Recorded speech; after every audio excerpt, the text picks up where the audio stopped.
Ayam gede luar biasa. Tinggi. Kira bang, jadi aku nih nak curhat sedikit mengenai. Selamat datang di 101,2 Gerubok FM. Kali ini kita akan membahas tentang sejarah pertambangan timah di Belitung. Secara kronologi, pertambangan di Belitung sudah ada sejak zaman purbakala. Ini dibuktikan peneliti lewat bekas manusia di kolong-kolong. Kesimpulan ini diungkapkan oleh Osberger dalam bukunya yang berjudul Ringkasan Pertambangan Timah di Belitung tahun 1962. Namun yang pasti, daerah Mandar, Sulawesi Barat, mereka mencatat dalam sejarah mereka bahwa mereka pertama kali mengenal ladong atau ladung dari Belitung. Tahun 1851 dan 1852 adalah tahun-tahun bersejarah untuk pertambangan timah di Belitung. Pada tanggal 27 Juni 1851, rombongan Ludon tiba di perairan Tanjung Pandan, Belitung. Itu bukan kali pertama Ludon menginjakan kaki di Belitung, mengingat Ludon adalah salah satu pionir Belanda, seorang peneliti serta penulis yang mampu menguasai banyak bahasa termasuk Melayu, sehingga memudahkannya untuk berinteraksi dengan warga lokal.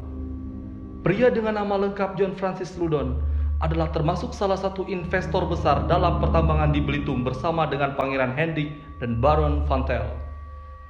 Semuanya dimulai pada saat pionir Belanda yang diperintahkan oleh Pangeran Hendrik memergoki adanya aktivitas tambang ilegal dari Belitung ke Singapura. 14 Juli 1851, Ludon dan rombongannya sibuk melebur biji timah dan mencatat semua kegiatan yang sudah dilakukan. 15 Juli 1851, timah yang sudah dilebur dijadikan contoh dan akan dikirim ke Batavia dan Belanda. Ludon secepatnya menulis surat pendek untuk Pangeran Hendrik. Ia juga mengirimkan sedikit sampel biji timah dari Lisong Batang. Konsesi pertambangan timah di Belitung diteken oleh pemerintah Hindia Belanda pada tanggal 23 Maret 1852. Berlangsung selama 9 tahun 5 bulan sampai 15 November 1859. Konsesi dialihkan ke sebuah perseroan bernama NV Billiton Maskapai yang sekarang sudah sepenuhnya dikelola oleh negara dengan nama PT Timah. Sampai akhir 1860 terdapat 39 tambang yang dibuka. Lokasi tambang pertama yang dibuka adalah Kolong Pauhin di aliran Sungai Lisong Batang, yang merupakan kolong timah pertama di Pulau Belitung. Dalam administrasi perusahaan, lokasi ini dicatat sebagai tambang nomor 1. Di Grut menjuluki kolong ini dengan nama Prince Hendrik, sedangkan para pekerja Tionghoa menjulukinya Lan Fahin atau bunga dari segala bunga. Sekarang bekas kolong tersebut menjadi objek wisata kolong keramik yang dimiliki oleh pemerintah Kabupaten Belitung. Dan pertambangan timah primer terbesar di Asia Tenggara adalah open pit di Kelapa Kampit. Saat ini, penambangan tersebut sudah tidak beroperasi lagi. Terletak di desa Senyubuk Kelapa Kampit atau sekitar 60 km dari Tanjung Pandan. Dulunya, open pit digunakan oleh perusahaan tambang asal Australia, BHP Billiton, pada tahun 1971 sampai 1985. Kemudian dialihkan ke perusahaan Jerman bernama Prusheck GmbH of Hannover hingga 1989.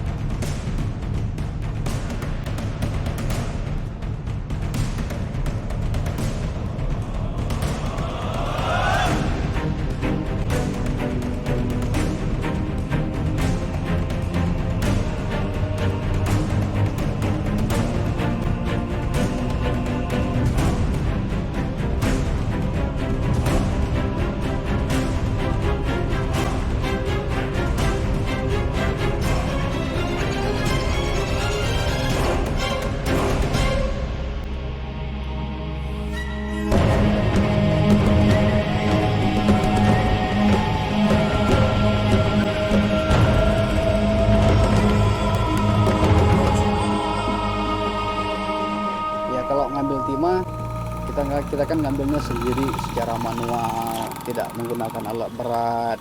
Jadi cuman bermodalkan tradisional banget lah, masih pahat sama tukul, palu kan. Kita olah sendiri, kita giling sendiri, kita cuci sendiri, dan akhirnya baru kita jual ke pengepul atau itu kolektor yang ada di Kampit ini.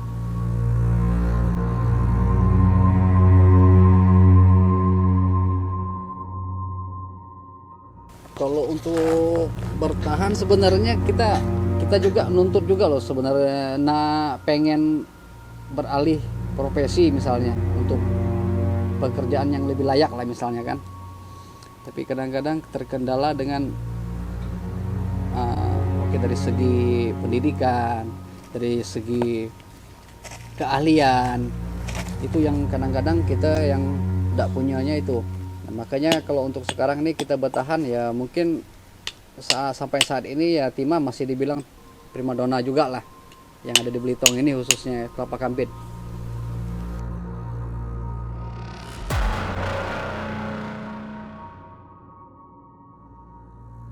Kalau dampak dari tambang, kalau kita bilang tidak ada dampak itu justru bebula namanya. Kalau bilang tidak ada dampak atau tidak ada resiko gitu. Kalau kerja kayak kita ini yang namanya tambang rakyat, jadi sifatnya manual, jadi seolah-olah kita ini kayak tikus saja gitu. Tikus percobaan lah. Jadi masuk tuh kayak lubang tikus. Nah, jadi nambang ini kan kita tidak bisa menentukan dari hasil itu sendiri.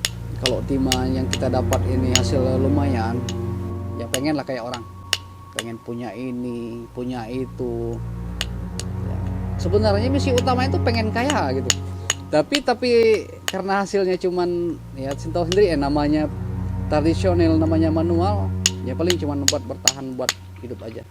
Paling hidang makan, paling kayak gitu-gitu aja.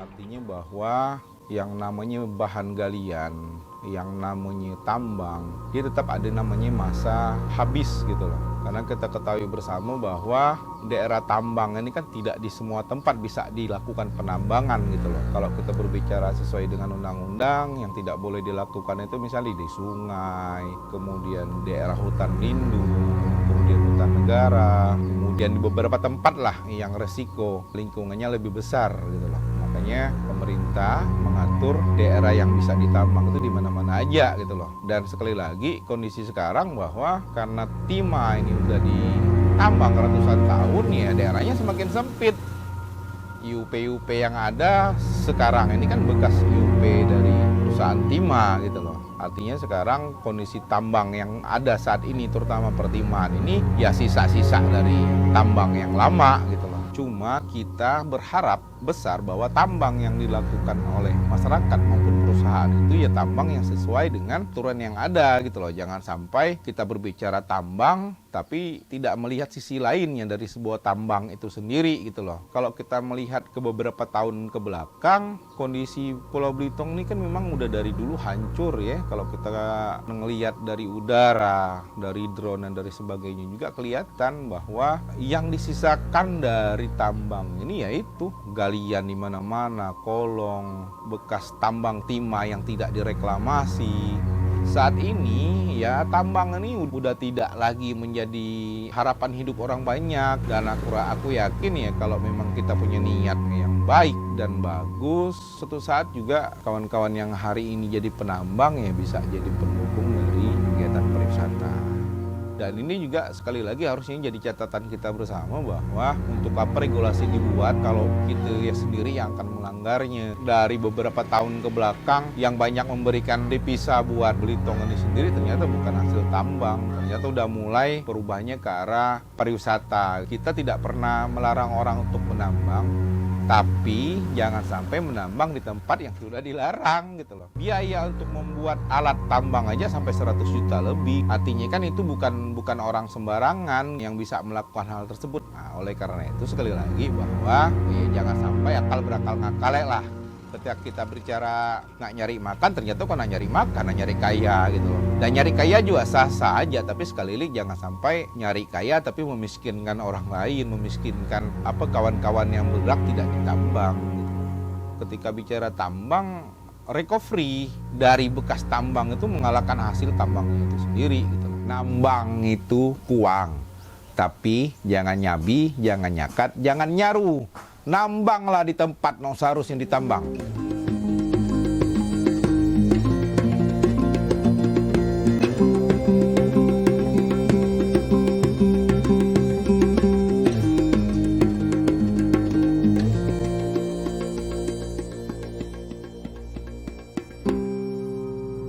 Pada era sekarang, sudah banyak contoh penambang yang berhasil beralih dari sektor pertambangan ke sektor lain.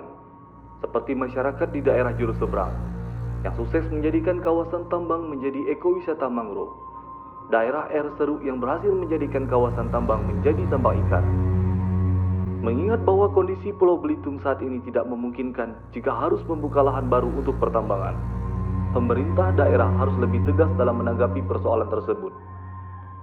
Dengan membuat suatu program peralihan ekonomi secara maksimal, melakukan pendampingan secara intensif, seperti menyediakan wadah atau tempat untuk mengembangkan potensi masing-masing sampai mereka bisa berjalan secara mandiri. Dan dengan cara ini, tentunya bisa merubah paradigma masyarakat yang awalnya menganggap pertambangan adalah segalanya, menjadi sewajarnya.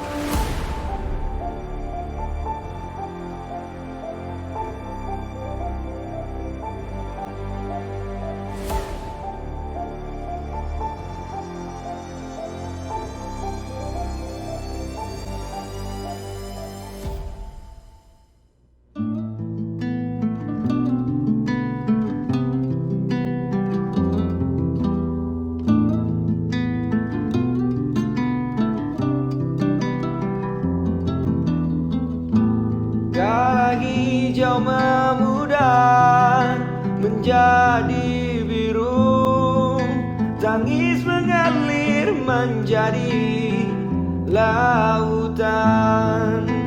Dia kini gersang dan kian usang, dan kita pun saling menyalahkan tentang siapa yang harus menanggungnya. Tak ada lagi tawa yang